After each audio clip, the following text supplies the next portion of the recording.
On grid, of grid या hybrid, इन solar systems में क्या फ़र्क होता है और आपके घर के लिए कौन सा सही रहेगा? अगर आप इन सवालों से जूझ रहे हैं तो आप परेशान मत हो। आपको इस वीडियो में इन सवालों के जवाब ज़रूर मिल जाएंगे।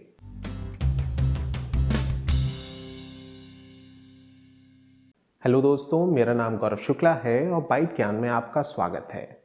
सोलर सिस्टम्स पिछले कुछ सालों में एक अच्छे इन्वेस्टमेंट की तरह उभरे हैं। ये न सिर्फ एनवायरनमेंट के लिए अच्छे होते हैं बल्कि आपका बिजली का बिल खत्म करने से लेके कम करने तक उसमें आपकी मदद करते हैं। तो चलिए बात करते हैं कि आपको मार्केट में आज के दिन कौन कौन से सोलर सिस्टम्स मिल जाएंगे और उनमें क्या चीज़ें इंपॉर्टेंट हैं जानने के लिए। बेसिकली आप 3 सोलर सिस्टम्स के बारे में सुनेंगे और इन्हीं में से आपको एक चुनना पड़ेगा, ऑन ग्रिड, ऑफ ग्रिड या हाइब्रिड। सबसे पहले बात करते हैं ऑन ग्रिड टाइप सिस्टम की, जिसे ग्रिड टाई या ग्रिड कनेक्टेड नाम से भी जाना जाता है। ऑन ग्रिड वो सोलर सिस्टम होता है जो पावर ग्रिड से कनेक्टेड होता है और आप जो अपने इस्तेमाल से ज़्यादा की बिजली बनाते हैं सोलर से, वो आप अपनी पावर कंपनी को बेच सकते हैं इस सिस्टम में। ऑन ग्रिड सोलर सिस्टम सबसे सस्ता होता है क्योंकि इसमें सबसे कम पार्ट्स इस्तेमाल होते हैं और ये उन जगहों के लिए सूटेबल है जहां रेयरली पावर कट्स होते हैं और आप सोलर सिस्टम बेसिकली अपना बिजली बिल कम करने में इस्तेमाल करेंगे। ऑन ग्रिड सिस्टम वहां कामयाब नहीं होता जहां बार बार बिजली जाती है, क्योंकि जब आपकी बिजली गई हो तब आपका सोलर सिस्टम भी बिजली प्रोड्यूस नहीं करेगा आपके इस्तेमाल करने के लिए। ये बेसिकली सेफ्टी रीजंस के लिए होता है, क्योंकि जब ग्रिड डाउन है, जब बिजली गई हुई है और तब आपका सोलर सिस्टम अगर उसमें बिजली भेजेगा तो ग्रिड में अगर कोई काम कर रहा होगा, उस टाइम कोई लाइनमैन काम कर रहा है, कोई बिजली विभाग के और कर्मचारी काम कर रहे हैं, तो उन्हें हार्म हो सकती है। इसलिए solar system, on grid solar systems, जब बिजली काम नहीं कर रही होती है, जब ग्रिड से नहीं आ रही होती है, तब वो भी बिजली नहीं पैदा करते हैं आपके लिए। अगर आप दिल्ली, मुंबई जैसे बड़े शहरों में रह रहे हैं जहां पावर कट्स रेयर होते हैं, तो आप अपने सोलर सिस्टम द्वारा जनरेटेड एक्सेस इलेक्ट्रिसिटी जो आपके इस्तेमाल से ज़्यादा है, वो आप पावर कंपनियों को बेचकर अपना बिजली का बिल कम कर सकते हैं।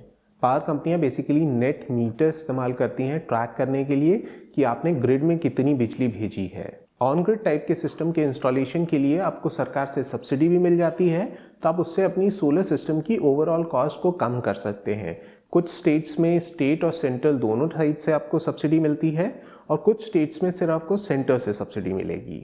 ऑन ग्रिड सोलर सिस्टम में आप बेसिकली सोलर पैनल्स, इन्वर्टर और नेट मीटर का इस्तेमाल करेंगे।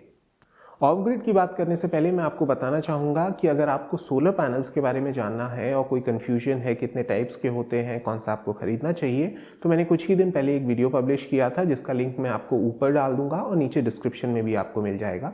तो वो वीडियो देखकर आप अपने सोलर पैनल से रिलेटेड क्वेश्चंस आंसर कर सकते हैं। चलिए अब बात करते हैं ऑफ ग्रिड टाइप के सोलर सिस्टम की, जो ऑन ग्रिड से डिफरेंट होता है और ग्रिड पर कतई डिपेंडेंट नहीं होता।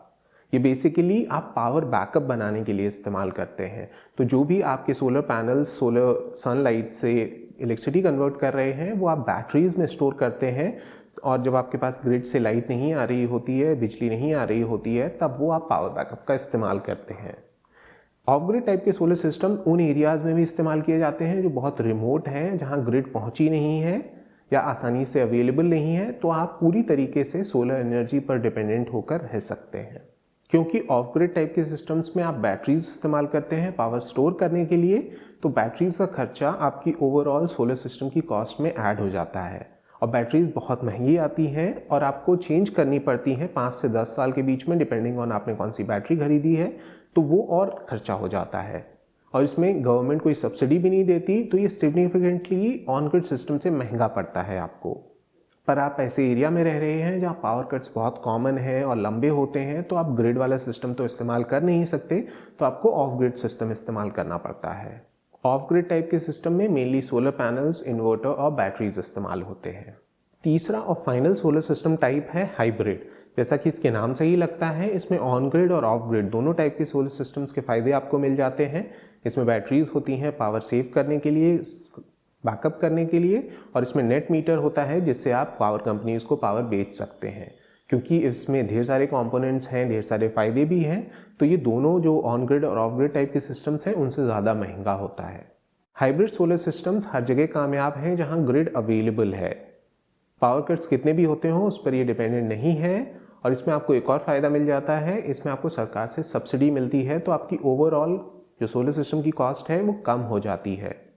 हाइब्रिड टाइप के सोलर सिस्टम्स में बेसिकली आप सोलर पैनल्स, इन्वर्टर, बैटरीज और नेट मीटर इस्तेमाल करते हैं। तीनों सोलर सिस्टम्स की कॉस्ट पर आए तो डिपेंडिंग ऑन आप कौन सा सोलर पैनल, बैटरी और इन्वर्टर इस्तेमाल कर रहे हैं, आपके सोलर पैनल की कॉस्ट वेरी करेगी। पर जितना फर्क ऑन ग्रिड और ऑफ ग्रिड टाइप के सोलर सिस्टम्स में होता, उतना फर्क ऑफ ग्रिड और हाइब्रिड टाइप के सोलर सिस्टम्स की कॉस्ट में नहीं होता। और आपको हाइब्रिड टाइप के सोलर सिस्टम्स में सब्सिडी भी मिल जाती है।